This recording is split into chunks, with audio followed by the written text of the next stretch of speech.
విజయవాడలోని ఓ చిన్నపాటి కాలనీలో రాజు, కిషోర్, ప్రియా అనే ముగ్గురు స్నేహితులు ఉండేవారు. చిన్నప్పటి నుంచి తమ భవిష్యత్తు గురించి ఎన్నో కలలు కనేవారు. సమాజానికి సేవ చేయాలని కలలు కనేవారు. కాని పెద్దయ్యాక వారి దారులు భిన్నంగా మారాయి.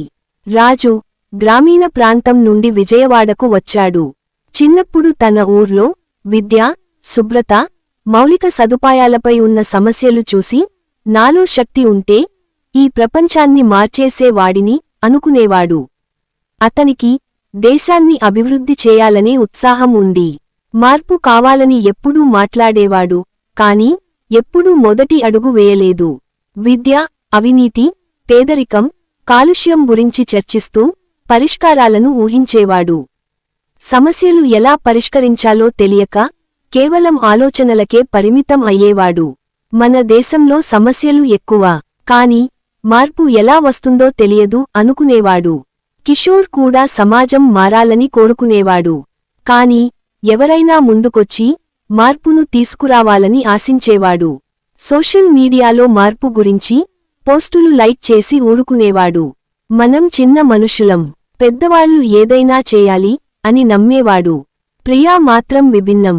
చిన్నతనంలోనే తండ్రిని కోల్పోయి తల్లితో కలిసి జీవితం కోసం పోరాడింది. జీవితంలో ఏదైనా సాధించాలంటే కృషి చేయాల్సిందే అనే నమ్మకంతో పెరిగింది. చిన్నప్పటి నుంచే చిన్న చిన్న మార్పుల ద్వారా సమాజానికి ఉపయోగపడాలని ఆలోచించేది. ఎవరైనా చేస్తారని కూర్చుంటే మార్పు అసాధ్యం అని తెలుసుకున్న ఆమె చిన్న చిన్న చర్యలతో పెద్ద మార్పును తీసుకురావాలని అనుకునేది.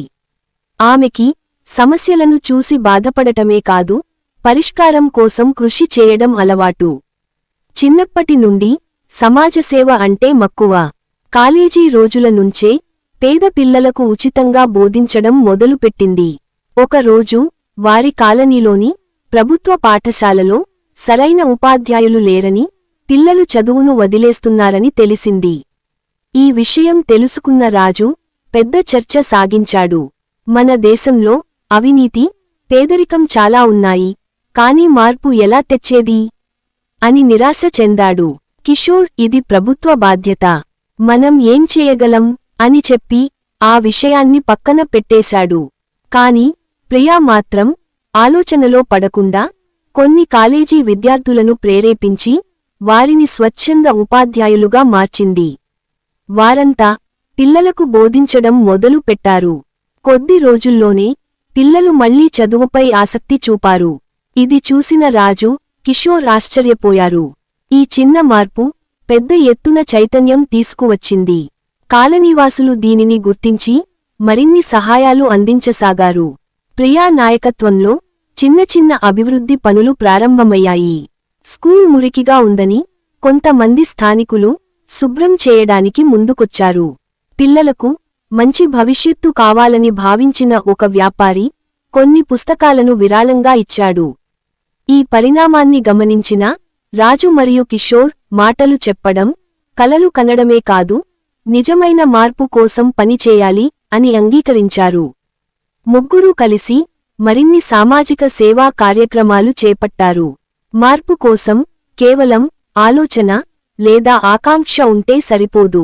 నిజమైన మార్పు చర్యల ద్వారా మాత్రమే సాధ్యమవుతుందని అందరూ అర్థం చేసుకున్నారు. కొంతమంది మార్పు కావాలని కోరుకుంటారు, మరికొంతమంది దానిని ఆశిస్తారు. కాని నిజమైన మార్పును తీసుకువచ్చేది కృషి చేసేవాళ్లే.